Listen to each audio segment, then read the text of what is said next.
जरा सोचिए, आज से ठीक 1000 साल पहले का भारत कैसा रहा होगा।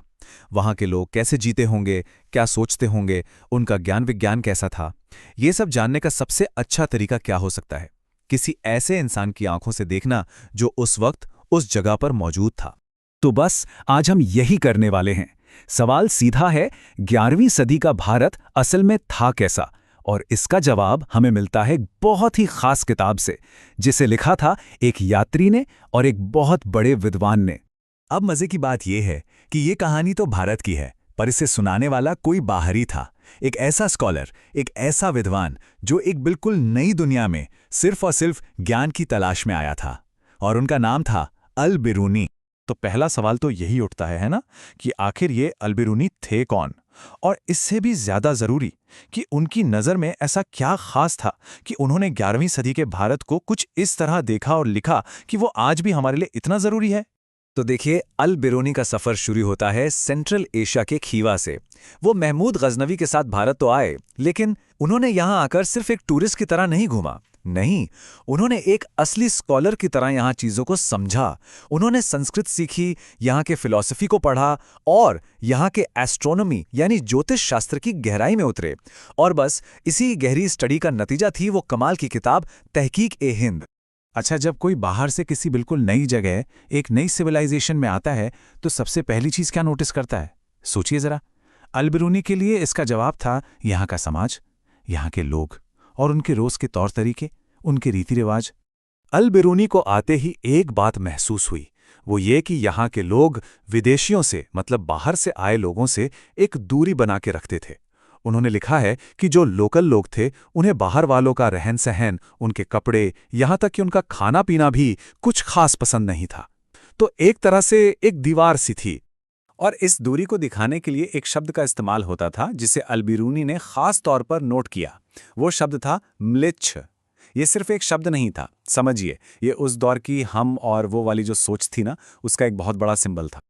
अच्छा, रोज की जिंदगी में और भी कई दिलचस्प बातें थीं जो उन्होंने लिखी, जैसे कि ज्यादातर लोग वही काम करते थे जो उनके परिवार में पीढ़ियों से होता आ रहा था, मतलब ट्रेडिशनल प्रोफेशन। खाने का तरीका भी अलग था। खाना हमेशा अलग अलग प्लेट्स में ही सर्व होता था, सब मिलकर एक ही थाल में नहीं खाते थे। और हाँ, एक और खास बात, कोई भी काम शुरू करने से पहले शगुन, मतलब शुभ मुहूर्त देखना, ये बहुत बहुत जरूरी माना जाता था। तो ये तो हुई समाज की बात, लेकिन अल बिरूनी सिर्फ यहीं नहीं रुके। उन्होंने उस गहरी आस्था को, उस विश्वास को भी समझने की कोशिश की जिस पर यह पूरा समाज टिका था। उनका सवाल बहुत गहरा था कि आखिर यहाँ के लोग ईश्वर को कैसे देखते हैं, उनका कॉन्सेप्ट क्या है। और पता है, अल बिरूनी ये देखकर हैरान रह गए कि यहाँ ईश्वर का जो कॉन्सेप्ट था वो कितना डीप, कितना फिलोसॉफिकल था।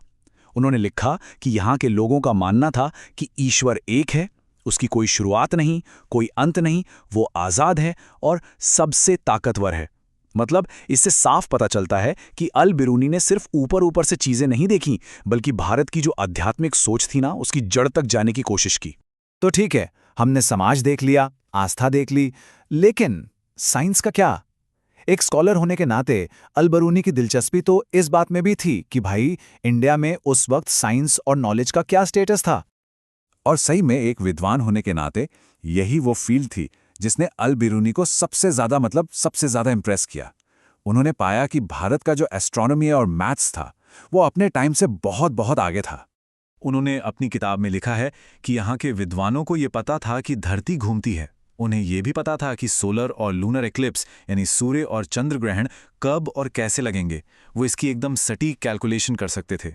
और ये सब सिर्फ थ्योरी नहीं थी, उनके पास इन सब चीज़ों को ऑब्जर्व करने के लिए, देखने के लिए बड़े सोफिस्टिकेटेड इंस्ट्रूमेंट्स भी थे। मतलब सच में ये कमाल की बात थी। तो अब आती है कहानी की सबसे दिलचस्प बात। अपनी इस पूरी रिसर्च के दौरान अल बिरूनी के सामने एक बहुत बड़ा पैराडॉक्स, एक विरोधाभास आया। एक ऐसी पहेली जहां साइंस और ट्रेडिशन यानी ज्ञान और परंपरा एक दूसरे से टकरा रहे थे। देखिए, वो एक बात तो बिल्कुल साफ साफ कहते हैं कि इंडिया के मैथमेटिशियंस और एस्ट्रोनॉमर्स ज़बरदस्त थे, मतलब उनकी काबिलियत में कोई शक नहीं था। अल बिरूनी उनकी बहुत इज्जत करते थे। लेकिन यहीं पर कहानी में एक ट्विस्ट है। और ये विरोधाभास सच में हैरान करने वाला था। सोचिए, एक तरफ तो इतने काबिल एस्ट्रोनॉमर्स थे जो यूनिवर्स की एडवांस कैलकुलेशन कर सकते थे, और दूसरी तरफ समाज था जो ज़्यादातर पुराणों में लिखी पारंपरिक बातों को ही सच मानता था। अलबिरूनी ने नोटिस किया कि अक्सर साइंटिफिक फैक्ट्स के ऊपर ट्रेडिशनल बिलीफ्स यानी पारंपरिक मान्यताएं भारी पड़ती थीं।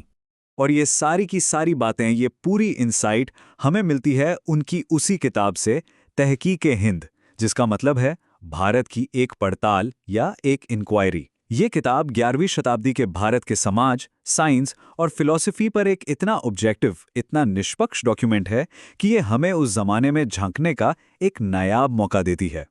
तो आखिर में ये पूरी कहानी एक बहुत बड़ा सवाल छोड़ जाती है। सवाल ये कि ज्ञान और परंपरा के बीच में बैलेंस कैसे बनता है। अलबिरूनी ने इस चैलेंज को आज से 1000 साल पहले देखा था, लेकिन जरा सोचिए, क्या ये वो चैलेंज नहीं है जो आज भी दुनिया की हर सोसाइटी के सामने किसी न किसी शक्ल में खड़ा है?